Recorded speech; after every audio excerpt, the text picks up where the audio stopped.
الحمد للہ کفا وسلام علی عبادہ الذین اصطفیٰ اما بعد اعوذ باللہ من الشیطان الرجیم بسم اللہ الرحمن الرحیم سبحان ربک رب العزت عما یصفون وسلام علی المرسلین والحمد للہ رب العالمین صدق اللہ العظیم۔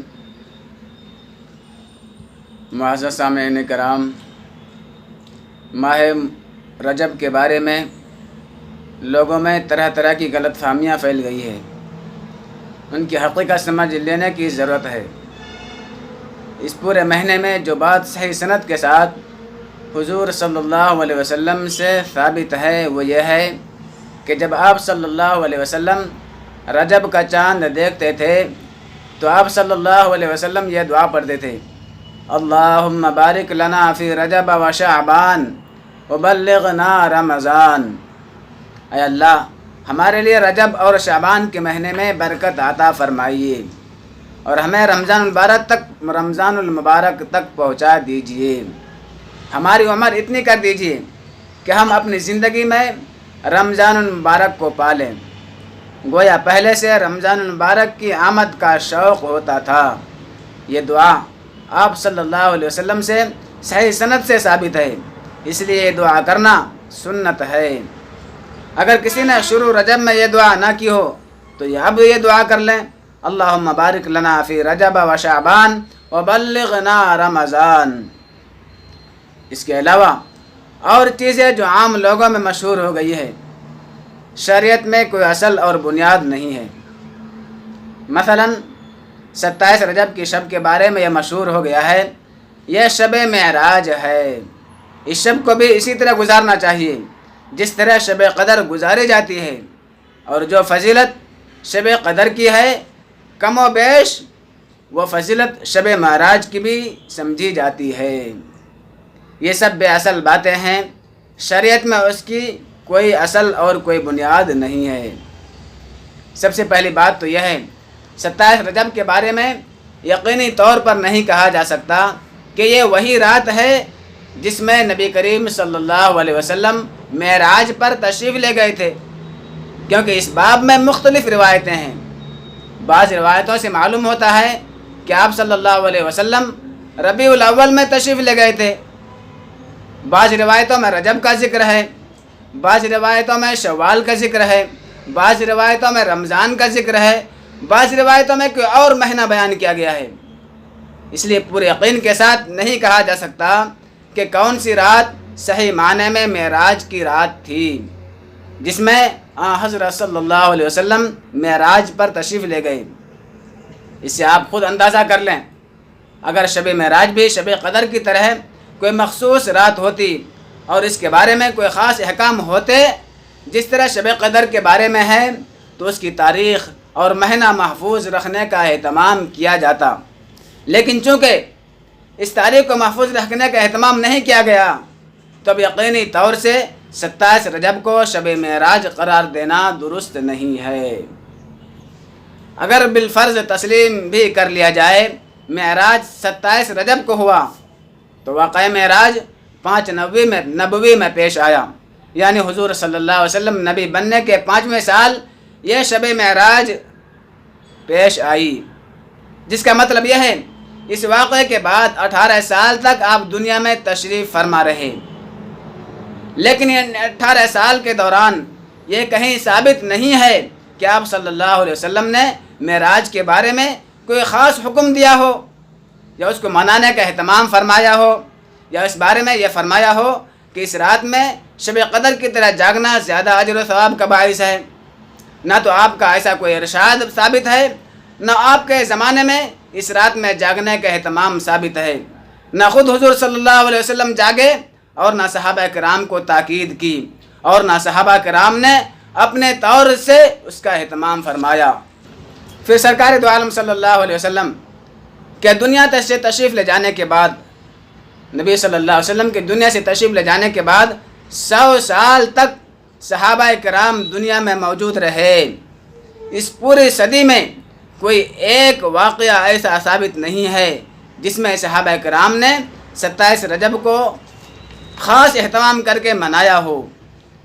جو چیز نبی کریم صلی اللہ علیہ وسلم نے نہیں کی، جو آپ کے صحابہ کرام نے نہیں کی اس کو دین کا حصہ قرار دینا یا اس کو سنت قرار دینا یا اس کے ساتھ سنت جیسا معاملہ کرنا بدعت ہے۔ اسی طرح رجب کا روزہ ہے، بعض لوگ 27 رجب کے روزے کو فضیلت والا روزہ سمجھتے ہیں، جیسے کہ عاشورہ اور عرفہ کا روزہ فضیلت والا ہے، اسی طرح 27 رجب کے روزے کو بھی فضیلت والا روزہ خیال کیا جاتا ہے۔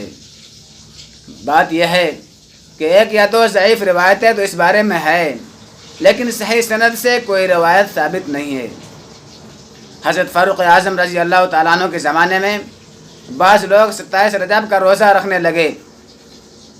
جب حضرت عمر فاروق رضی اللہ تعالیٰ عنہ کو پتہ چلا کہ 27 رجب کا خاص اہتمام کر کے لوگ روزہ رکھتے ہیں، چونکہ ان کے یہاں دین سے ذرا بھی ادھر یا ادھر ممکن نہیں تھا، دین سے ذرا ادھر ہونا ممکن نہیں تھا، چنانچہ فوراً گھر سے نکل پڑے اور ایک ایک شخص کے پاس جا کر زبردستی فرماتے، تم میرے سامنے کھانا کھاؤ اور اس بات کا ثبوت دو کہ تمہارا روزہ نہیں ہے۔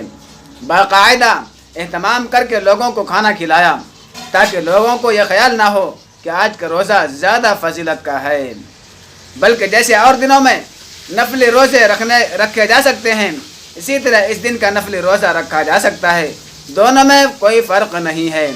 آپ نے یہ اہتمام اس لیے فرمایا تاکہ بدعت کا سد باب ہو اور دین کے اندر اپنی طرف سے زیادتی نہ ہو۔ حقیقت روایات میں کھو گئی، حقیقت روایات میں کھو گئی، یہ امت خرافات میں کھو گئی۔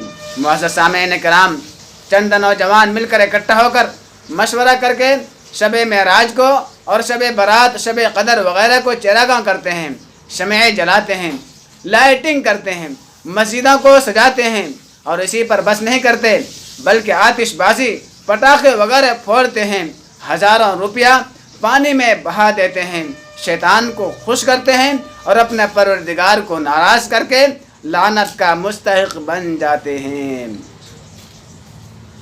فضول خرچی کر کے شیطان کا بھائی بن جاتے ہیں۔ لا یاکل طعامک الا تقی، حدیث شریف میں ہے لا یاکل طعامک الا تقی، تیرا کھانا غیر متقی نہ کھائے۔ ہمارے مال میں سے کسی متقی نیک آدمی کو فائدہ پہنچنا چاہیے، ہمارا مال وہاں لگے جس سے نیک لوگوں کو فائدہ پہنچے۔ کاش کہ آج کے نوجوان آپس میں روپیہ اکٹھا کر کے کسی مؤذن کو ہدیہ دے دیتے، کسی امام کو ہدیہ دے دیتے، یا کسی ضرورت مند کو اس کے ضرورت کو پورا کر دیتے، اس کے دل کو خوش کر دیتے، تو اس کی دل سے دعائیں نکلتی، آپ کی زندگی کا بڑے سے بڑا مسئلہ حل ہو جاتا ان کی دعاؤں سے۔ اگر دل سے دعا نہ بھی دے، صرف اس کے دل کو خوش کر دیا، تو آپ کو زندگی میں اللہ وہ چیز دے گا کہ آپ گمان بھی نہیں کر سکتے۔ امام مؤذن کو دینے کے لیے دل بڑا نہیں ہوتا، دل تنگ ہو جاتا ہے، تو اللہ رب العزت بھی آپ کی روزی تنگ کر دیتے ہیں۔ آپ کی محنت کی کمائی، آپ کی مشقت کی کمائی سے آپ اللہ کو راضی کرنے والے کام نہیں کریں گے، بلکہ آپ کا روپیہ ایسی جگہ لگے گا جس سے نہ دین کا کوئی فائدہ ہوگا نہ دنیا کا۔ آپ حضرات اپنا روپیہ ایسی جگہ لگائیں گے جس سے شیطان خوش ہوگا۔